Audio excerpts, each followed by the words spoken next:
जो परिक्रमा करना भारत की सदियों पुरानी परंपरा है। आपको तो पृथ्वी माता की परिक्रमा का सौभाग्य मिला है। अभी आप पृथ्वी के किस भाग के ऊपर से गुजर रहे होंगे?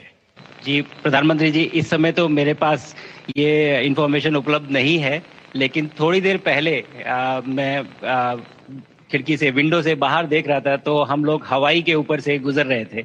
और हम दिन में 16 बार परिक्रमा करते हैं, 16 सूर्योदय और 16 संन्यास, सनराइज और सनसेट हम देखते हैं ऑर्बिट से। और बहुत ही अचंभित कर देने वाला ये पूरा प्रोसेस है। इस परिक्रमा में, इस तेज गति में, हम इस समय करीब 28,000 किलोमीटर प्रति घंटे की रफ्तार से चल रहे हैं आपसे बात करते वक्त। और ये गति पता नहीं चलती क्योंकि हम तो अंदर हैं, लेकिन कहीं ना कहीं ये गति जरूर दिखाती है कि हमारा देश कितनी गति से आगे बढ़ रहा है इस समय, कि हम यहाँ पहुंचे हैं और अब यहाँ से और आगे जाना है। अच्छा शुभ, अंतरिक्ष की विशालता देखकर सबसे पहला विचार क्या आया आपको? प्रधानमंत्री जी, सच में बोलूं तो जब पहली बार हम लोग ऑर्बिट में पहुंचे, अंतरिक्ष में पहुंचे, तो पहला जो व्यू था वो पृथ्वी का था। और पृथ्वी को बाहर से देख के जो पहला ख्याल और पहला जो थॉट मन में आया वो ये था कि पृथ्वी बिल्कुल एक दिखती है। मतलब बाहर से कोई सीमा रेखा नहीं दिखाई देती, कोई बॉर्डर नहीं दिखाई देता।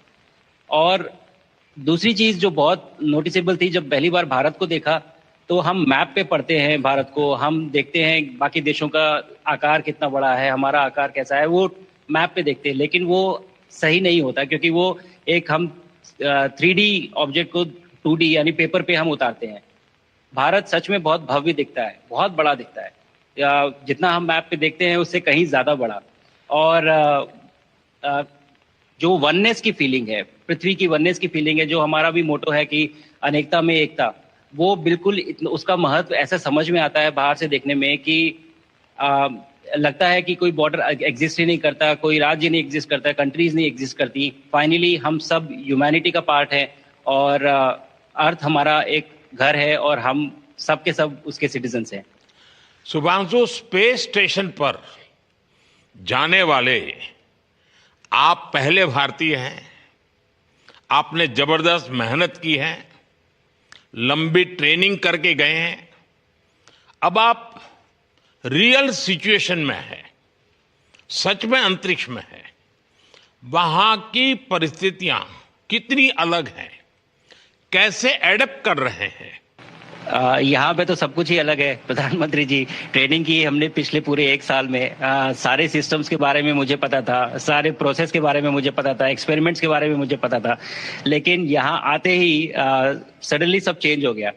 बिकॉज हमारे शरीर को ग्रेविटी में रहने की इतनी आदत हो जाती है कि हर एक चीज उससे डिसाइड होती है।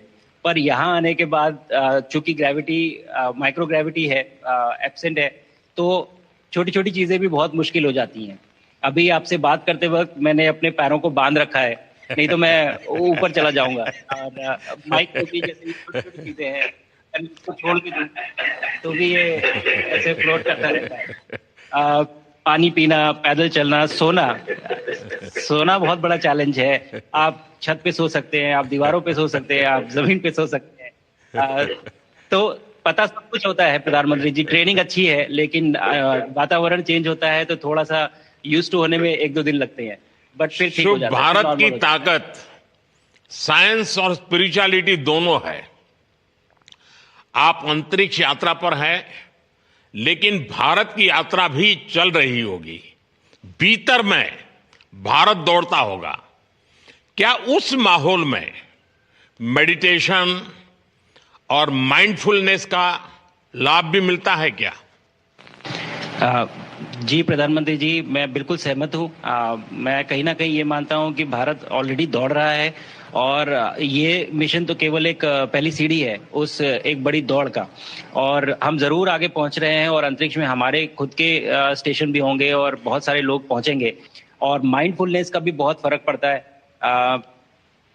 बहुत सारी सिचुएशंस ऐसी होती हैं नॉर्मल ट्रेनिंग के दौरान भी या फिर लॉन्च के दौरान भी, जो बहुत स्ट्रेसफुल होती हैं। और माइंडफुलनेस से आप अपने आप को उन सिचुएशंस में शांत रख पाते हैं और अपने आप को काम रखते हैं, अपने आप को शांत रखते हैं तो आप अच्छे डिसीजन ले पाते हैं। कहते हैं कि दौड़ते हुए भोजन कोई भी नहीं कर सकता, तो जितना आप शांत रहेंगे उतना ही अच्छे से आप डिसीजन ले पाएंगे। तो आई थिंक माइंडफुलनेस का बहुत इंपॉर्टेंट रोल होता है